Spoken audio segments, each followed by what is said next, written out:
Greetings, diners, and welcome to another Collapse Morning Wake-Up Call here on the Doomstead Diner. And today we are back together after about a month or so. Last time I talked to him, I think.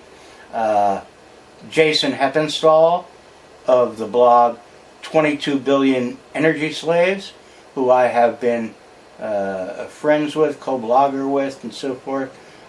Basically, pretty much since the diner started in 2012. I don't know how soon it was after that I made his acquaintance, but it was not long.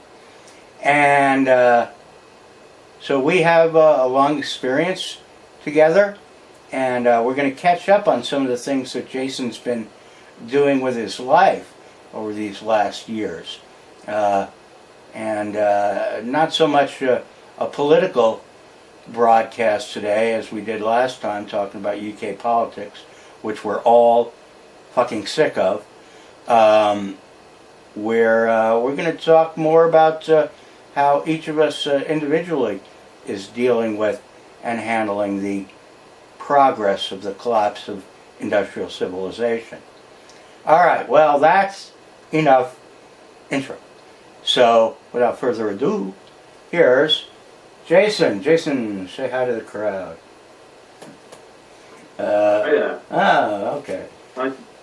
Do we got a little delay going here? All right.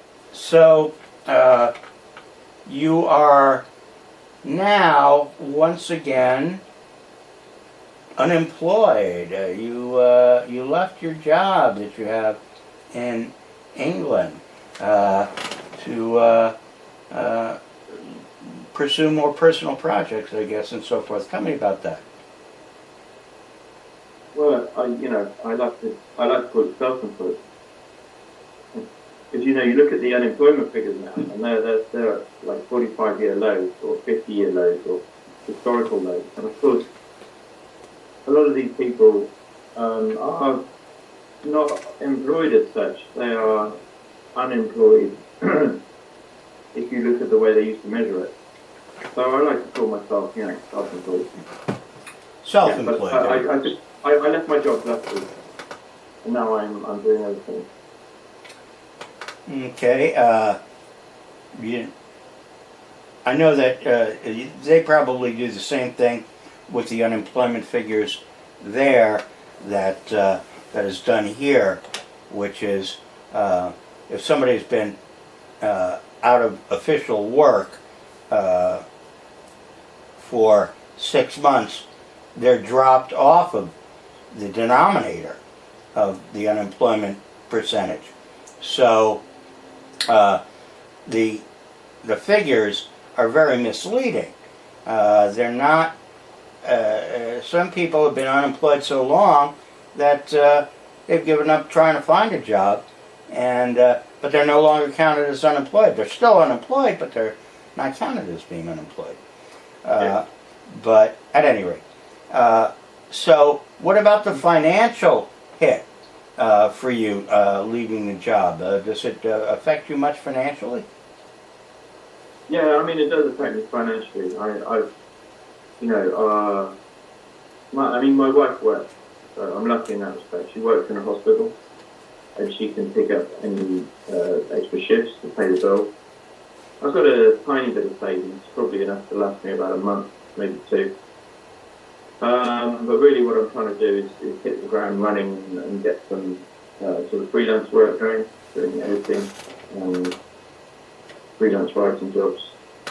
But at the same time, I've been writing a book for the last few years, and I'm almost at the end of it. So hopefully in the next week or two, going to be able to make that book go live because it's self-published.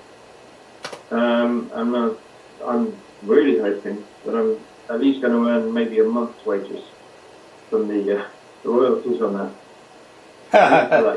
I'll be working in McDonald's here. Yeah, you spent 4 years on a book, and you make about a month's worth of wages out of it. Are you going the traditional publishing route, or are you going to do online ebook publishing, or what? Well, this is a pretty interesting story that I've got going because the book that I've just written, and that I'm not literally not 98% done with, it's kind of a memoir of when I was living in Spain. This would have been, well, I'll put it like this, I left Spain 10 years ago, and I was living there for 3 years. So it's a story of when I was living there, and the story involves the fact that I set up a small newspaper there. I used to live in the mountains in an area just south of Granada, which is in the very southern part of Spain, Andalusia. A really peculiar place called Orgiva, which is full of hippies and yoga teachers and beatniks, and there were 3 different kinds of communes there, put it like that. And I ended up living there in a nice little village in the mountains. And I had a brief, when I got there with my family, we wondered what we were going to do there. So after a couple of months, we decided to try out some avenues for earning money. And I actually got a job as an estate agent. As a what? A job as a what? Estate agent. State agent? Real estate, yeah. Oh, okay. So Yeah, you were selling or renting places? I left one day in the job because I had to go and try and rip somebody off. It didn't sit well with me. But I was getting a lift back from the girl in the office back to my home, and she said that her and her husband had the idea of setting up a newspaper in the area. And I was like, well, that sounds like a great idea, So, cut a long story short, we set up a small newspaper in the area. And it was a pretty quirky newspaper. It was probably it was the first kind of environmentally focused newspaper because I was very much into the environment, like saving the local environment. And I know that sounds very cheesy, but the whole area was being threatened by water extraction and these farmers who are basically destroying southern Spain with their greenhouses where they grow tomatoes and salads and sell it to northern Europe. And I was like, well, if we've got this little newspaper going, maybe we can at least talk about it, because nobody was talking about it. All the Spanish people were like, oh yeah, this is a great thing.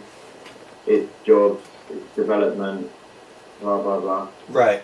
And I said, well, hold on a minute, this is going to destroy the entire area. It's depleting the water table at a rate where it's going to be all gone in 20 years, isn't it?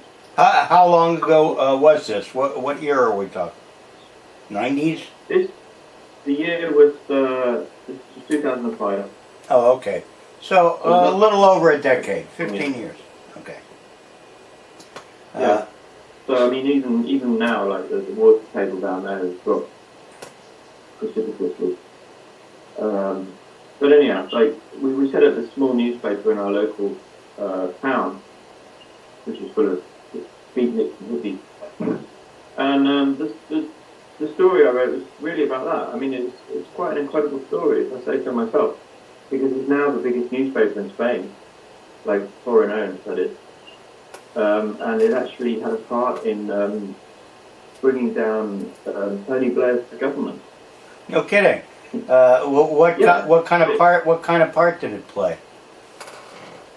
Well, I mean, this is just one incident from what I'm talking about in the book, because it was quite a ride. One of the guys who distributed our newspaper came into the office one morning. He was crying. And I said, "What's wrong?" And this was a tough guy. He built his own house. He'd moved from England to Spain, built his own house on some land. And, he had his young family there, young kids and everything. He came to the office crying. I said, "What's going on, Jake?" He said, "Oh, this real bitch. She's cut off access to my land. She's English. She's brought all the land around me. And she's just kicked me off, and I can't access my house. And, everything that I've worked for the last 5 years has just been ruined." And I said, "Oh, yeah, that's terrible. Who is she?" And he said, "Well, she's really famous. She's a politician. Aha. She works works with Tony Blair. It's one of his like inner circles. I was like, really?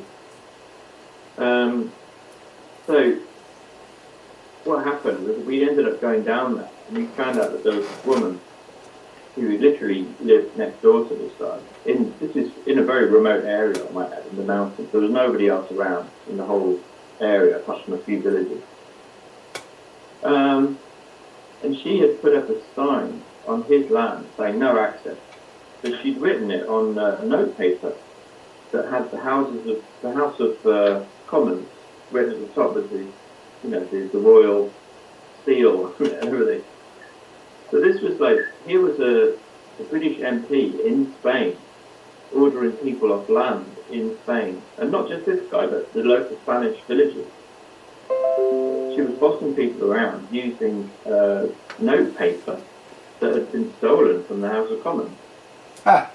So we went down there and we like staked her out, and she'd hired all these guys to like hang around and supposedly beat anyone up who came nearby.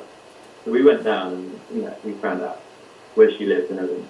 We went down that night and spoke to her for several hours.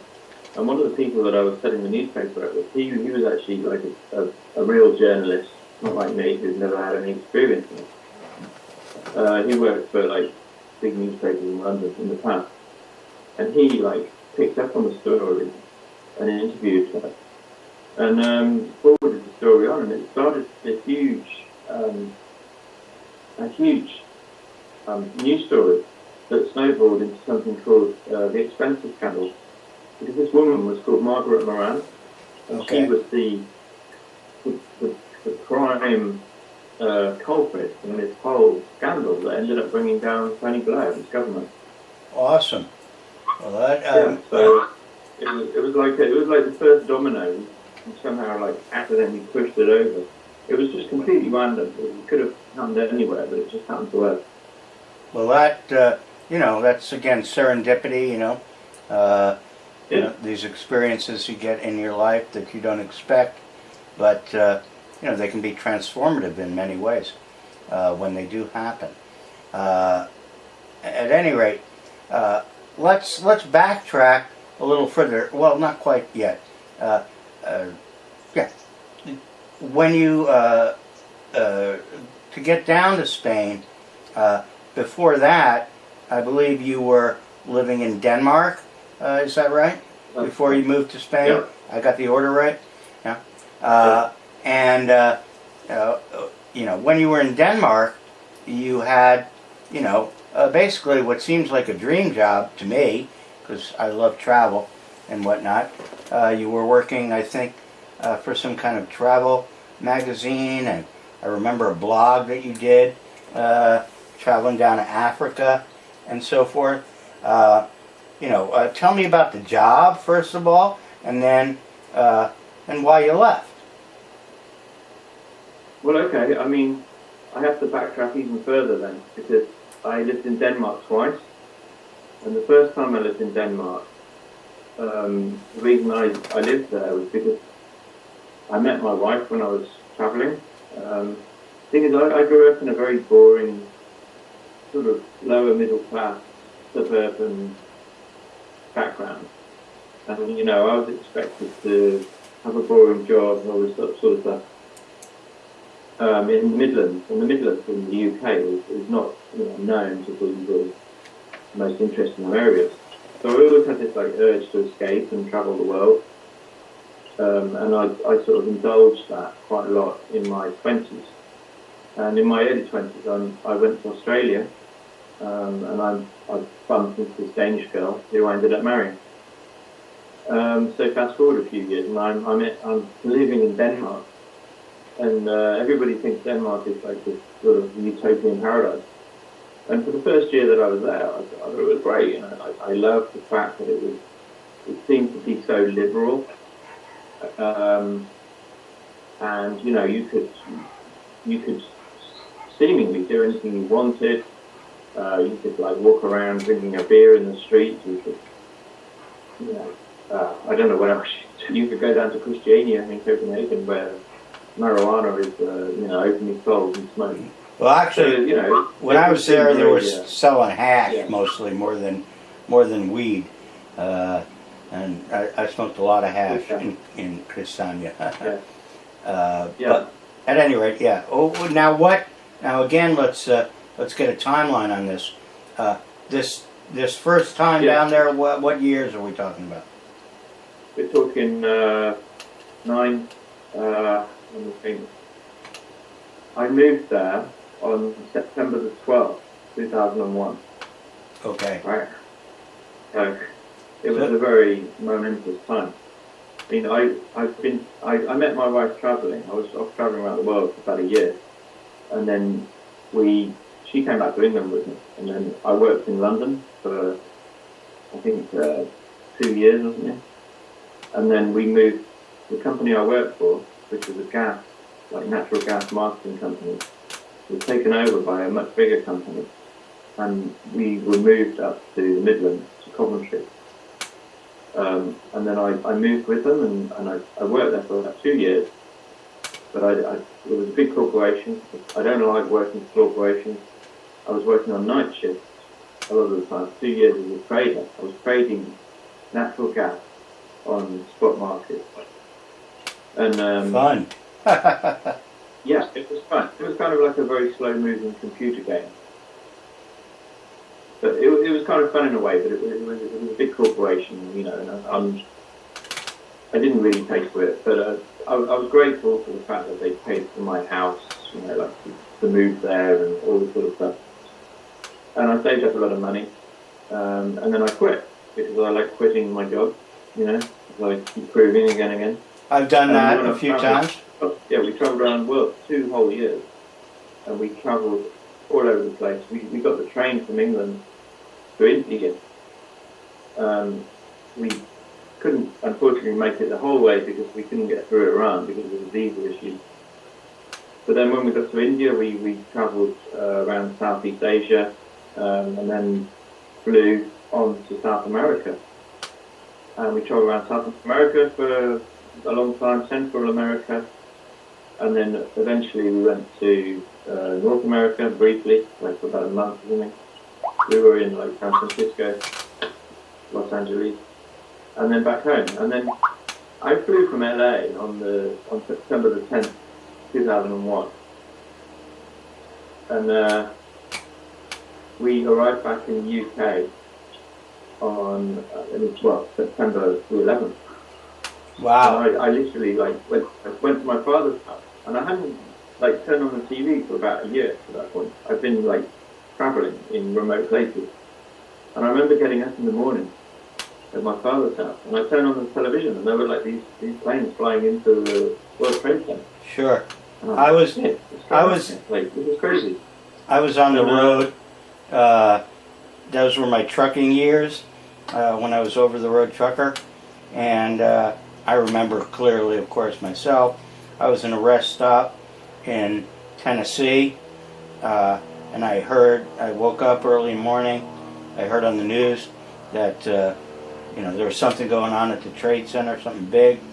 So I fired up the Freightliner and drove up the road to a truck stop. I think it was a Love's, and I didn't go all the way the night before because I was late, and truck stops get packed early. And folks, you should go to collapsecafe.com to our YouTube channel and see our new show, Prometheus Rising, which is about trucking.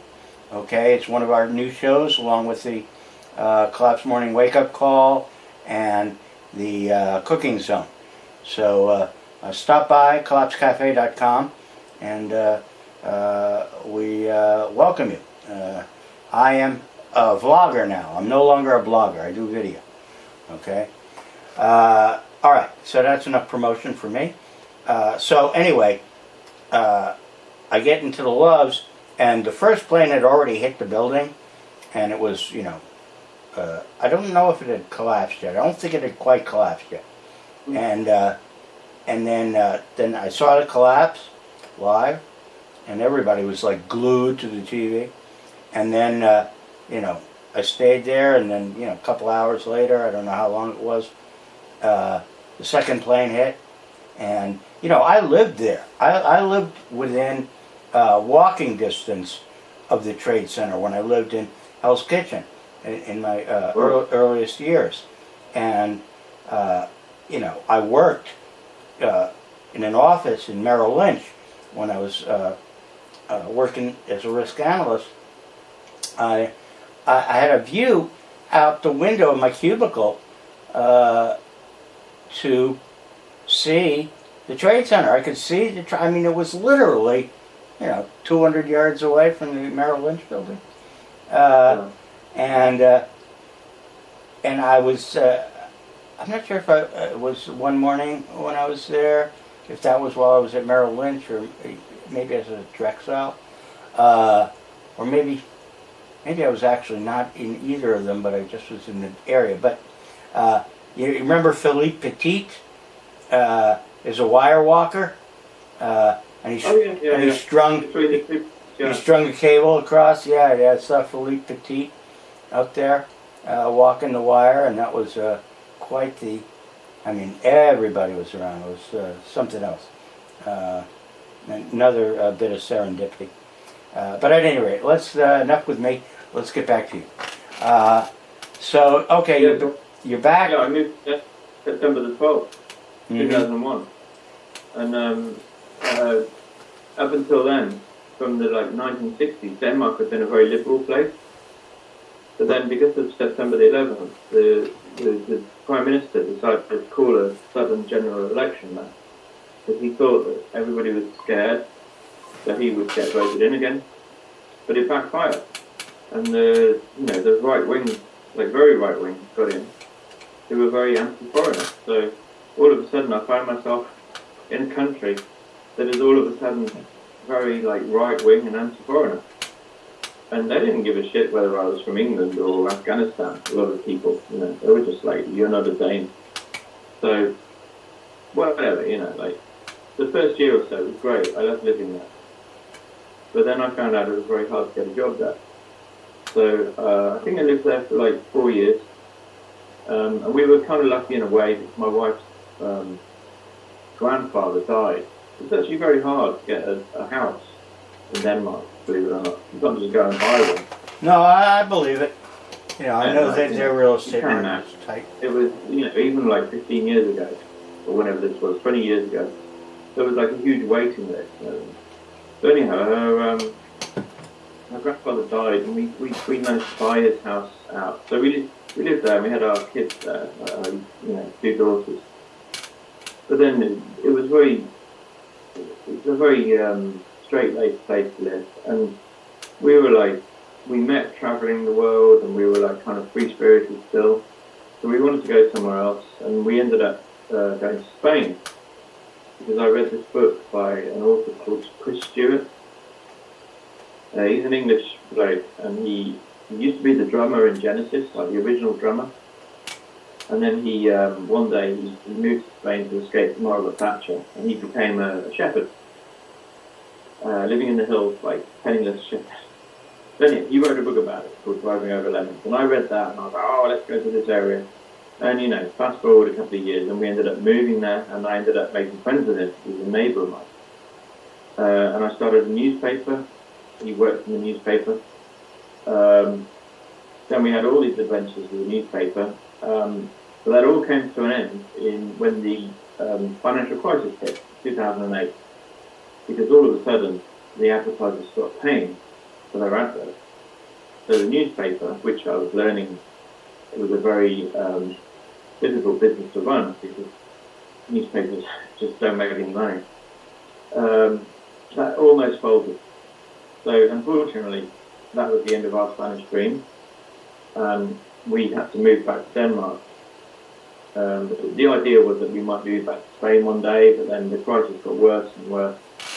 And people who were living there that we knew were really, really suffering big time, no food on the table, that kind of thing.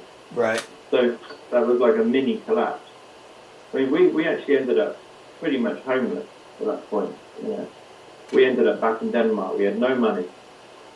we had to And live you had the in two one girls. room. You had the two girls now House. too, right? Yeah, with 4 of us. Yeah. Yeah.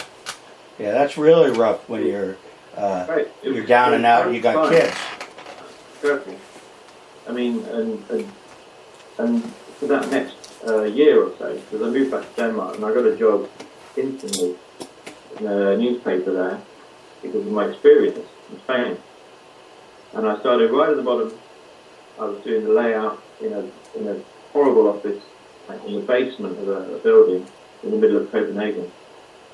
So I'd literally gone from running a newspaper in Spain and living in an organic farmhouse with 8 bedrooms, all of us living in a single room in my mother-in-law's house, and me working at the complete bottom of the pyramid in this newspaper.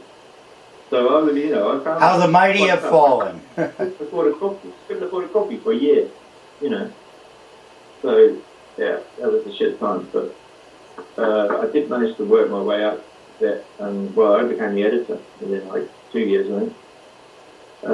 And so that was my second Danish adventure. I became the editor of it was a national newspaper in Denmark. So, and I knew that the climate conference, the COP15 climate conference, was coming to town. So nobody had heard of this. I was saying to all these Danish people, we've got to make a special newspaper for this. It's a big deal. There's going to be people coming from all over the world. They were like, nah, it's not important. But then, when the day of, approached, I managed to convince the owner of this newspaper I worked for to let me do a daily newspaper to cover the climate conference. And I did. And on day one, we got so many calls from people wanting to advertise in it. They were bowled over. They immediately got behind it. And we produced this crazy newspaper. It was almost like a pirate newspaper that was handed out in the tens of thousands throughout the entire conference for 2 weeks. This would have been in 2009, I think, or it could have been 10. Okay, So about a all decade. of a sudden, I was mingling with people such as Arnold Schwarzenegger, Bill McKibben, even with the Prime Minister of Israel. He phoned us up. He wanted a conversation in a hotel room, and I didn't go along, but my deputy did. This Irish girl, and he wanted to promote his green car agenda. We're talking about Shimon Peres here. Mm-hmm. Yeah. I think it was Shimon Peres, yeah. He got us in a hotel room, was talking about his green cars and so it was a very crazy time. And at the end of that, this little newspaper that only ran for 2 weeks, it was a huge success and it made a huge amount of money for this newspaper I worked for. But unfortunately, we found out that the owner, who previously agreed to share any profits with us, he was doing naughty things. He basically embezzled the money. So I quit. And a lot of the people who worked there quit with me. So then I was unemployed. Then I started my own little newspaper, which didn't get very far. And eventually, I think after about a year or so, I got a job working for a travel company, doing copywriting stuff. And it was an adventure travel company, and they sent me all over the world writing brochures for things like African safaris. So in other words, it was like a dream job. But this coincided with me finding out about peak oil. So in my year off when I was unemployed, all I did was read books by Michael Ruppert, John Michael Greer, Dmitry Orlov, all of them. Yeah, the crew. And I was like, this is really bad. I always thought things were bad, but I didn't quite understand the technicals of it and how soon it was likely to get really bad, and the kind of the direction it was going to take. So I started my new job as a copywriter, but at the same time I was planning an escape. because I thought Denmark is a really bad country to be in a peak oil situation because well, for a number of reasons. Yeah. I think Hold the thought. Yeah. Hold the thought because I got a camera that's got to get fixed. Ah. I'll be back in 1 sec. What? Yeah. Okay. Yeah.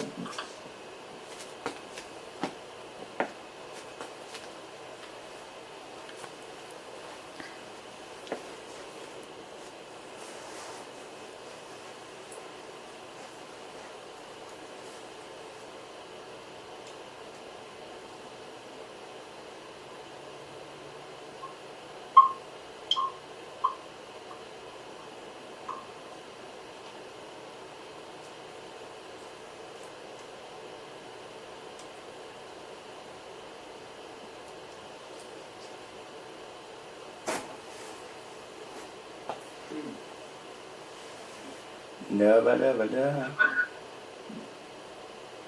Mm-hmm. Back in a second. Yeah. Okay. Got that fixed. I'm getting better with the cameras. Got them set up now so they kind of indicate to me if they're having a problem and whatnot. Oh, So I shouldn't lose any cameras. And I have my line feed sort of working now too. So I got a lot of camera angles. So behind you on the screen. I'm running. I ran a travel log of Cornwall. Was on there, and I'm like probably playing. I can see like local things. yeah. There was. I think that one's over though by now. And this one, Yeah. I think this one's a travel log of the north of England, somewhere in the north. Oh, okay. But I figured that'd be good background for this type of conversation, right? Yep. Anyway, Yeah. let's get back to it. So, Denmark is done. You know about peak oil, and you're starting to get nervous about the future and how you're going to deal with these problems, and so you decide to get the fuck out of Dodge, get out of Denmark, and you decide though to go back to England. Now that's still in Europe. It's still densely populated, and so forth. Still has resource issues and problems. Why did you choose going to England, other than the fact that it's your home? Childhood home. Yeah. Well, that was one of the main reasons. I mean, I had a big tick list, you might say, pros and cons. And one of the big cons of Britain, the UK, is that it's overpopulated. But at the same time, it is where I'm from. I am part of the culture here. I know how it operates. But I chose to go to Cornwall, which is in the very far southwest. And I chose to go right down to the very end of Cornwall, which is, somewhat remote. Not very remote. I mean, still very civilized here, But the property is cheaper down here for just a normal townhouse, which is all we wanted. And I figured, I'd been through the trial by fire, if you like, of trying to make a living in Spain for several years. And that was tough. So I thought it must be, fairly easy to make a living in a remote area of the UK by comparison. And it turns out that it's possible, it's fine. So we moved down here because it's cheaper, it's naturally beautiful, it's surrounded by seas, so we've got plentiful sort of different environments here where we can get food from if we want. And at the same time, I bought a bit of woodland. I bought 7 acres of land, which I've been working on ever since. And that was 6 years ago. So I managed to, I was able to buy the land and buy a house and not be in debt. And that was the main thing. I didn't want to be in debt. Buying a house for cash, you must have saved a pretty good bundle there. And I've seen some pictures of it. It's, very picturesque, very, very nice place. Not a great place for a cripple because got a lot of stairs, but Yeah. what do you call it? But it would be, it really looks just lovely. And I hope I get over to jolly old England one more time before I buy my ticket to the great beyond. Yeah. And I get a chance to see all that stuff. I think you enjoyed it down here. I mean, it was, Oh, I know I would. serendipitous. Yeah. Right before we moved here, I read a book by Richard Heinberg. You know Richard Heinberg? Yeah. And right at the very start, in the intro, he said he was writing it from Cornwall, and he thought he was down here for some reason, and he was saying that he had some sort of like positive feeling about the area, like maybe this is how it would be in the future, because it's still it's old fashioned down there. People still fish, people farm. Those are two main industries. Of course, you have the tourism industry and all that sort of stuff. But it's a very tranquil kind of lifestyle. The Cornwall itself is fairly unpopulated. There's half a million people living in quite a large area. Out of curiosity, are there any medieval era castles down in the Cornwall area? The ones that I've been looking at are mostly in the north, Wales, Scotland, stuff like that. Yeah, there are castles down there. There are not too many. There are a few. And right where I live in Pendant, there's a bay here, big bay, and there's an island in the bay called St Michael's Mount. Very small island, and on top of that there's a castle. And so obviously I could see a castle just looking out the window. Cool. But there's a few castles around here. I'm gonna have if that's to. what you want, but it's far older down here, because this was like a centre for the bronze trade or the tin trade back in the Bronze Age. So we're talking about 5,000 years ago. This would have been the centre of Britain. Mm-hmm. This is where all the people came from. I've got a cat on me here. Maybe that's Julian Assange. Maybe it's Julian Assange's cat escaped from the Ecuadorian embassy, and now you're taking care of it, right? Just kidding. Found in a car park in Spain, like when she was a kitten. Actually, you're on television now. But this is like a very old area, and there was a Neolithic culture here that knew things that we can only guess at. So that's one of the things I'm going to be like exploring in my new blog. There's a lot of ancient monuments around here, and I've made friends with quite a few people who are very much into researching it in all sorts of ways. And I personally think that the people that used to live here thousands of years ago had some sort of connection with the land that we have lost as a species. Certainly like civilized Westerners, and I think it's worth exploring to try and figure out, what they were onto. Right. Maybe we could from them. And reestablish, if possible, a connection to the land and to living in a lower energy consumptive life. Exactly. Which is eventually going to become essential. We were going to talk some about politics and whatnot, but forget the politics today. We'll just keep this one on, personal topics and stuff like that.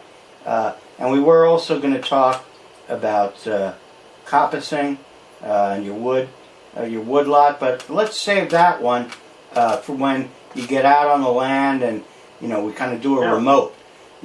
I think it'll be a lot more interesting with, with the actual, be able to actually see the land and see what you're doing on it and all the rest of that. I know I would be fascinated. And we have quite a few diners who are doing similar things. We have a fellow nearing Svault, his nom de plume on the diner. He lives in Canada and has a lot out there. He does maple syrup making and stuff like that, and he's really big on alternative machinery, running machinery on wood gas and things like that. And then another Canadian is on the East Coast in Nova Scotia, working at Doomstead over there. So, these folks would be very interested in this stuff.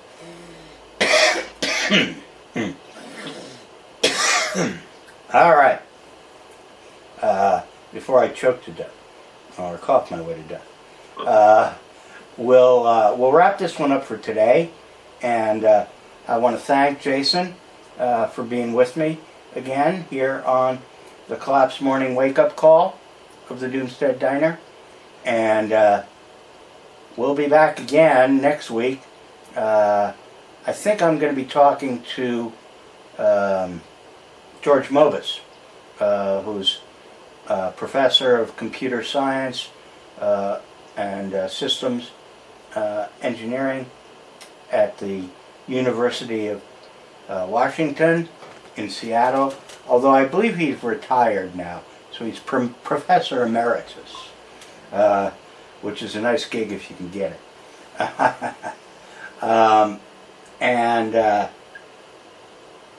So we'll be talking to him, and that's all the doom. This time, until next time, here on the Collapse Morning Wake Up Call of the Doomstead Diner. Hasta la shit hits the fan day, folks. That's a wrap. Okay, turn off that camera. It's always a source of great concern, anxiety, very low-level anxiety, but and whatnot. After I finish one of these things, to get the damn cards out of the cameras and see how everything came out. How's the audio? How's the video? Is everything in focus? How am I framed? I got a guy on the diner, Surly, who you probably remember from your few visits to our forum. And Surly was a professional in advertising, doing video and whatnot. And he wasn't actually an editor himself, but he was like a manager of editors and so forth. And he's also a very talented photographer himself. And so the first episodes, or three episodes that I did, were so low quality and so many technical issues. He was like all over me. He's like, who the fuck's gonna watch that shit? So that motivated me to, improve my technicals and try to make this thing look semi-professional. I think it looks good. I mean, I'm gonna start making a few videos as well myself. Yeah, you gotta get, you gotta get used to doing the video editing and whatnot. There's other tasks. Normally, with text, with print, you gotta, you go through drafts and you gotta, copy check it and all the rest of that stuff, but the video, you gotta go through the videos, find the clips that you want, figure out how you're gonna seam them together, and and try to make the thing into a cohesive unit. With these things, I pretty much try to use the whole thing.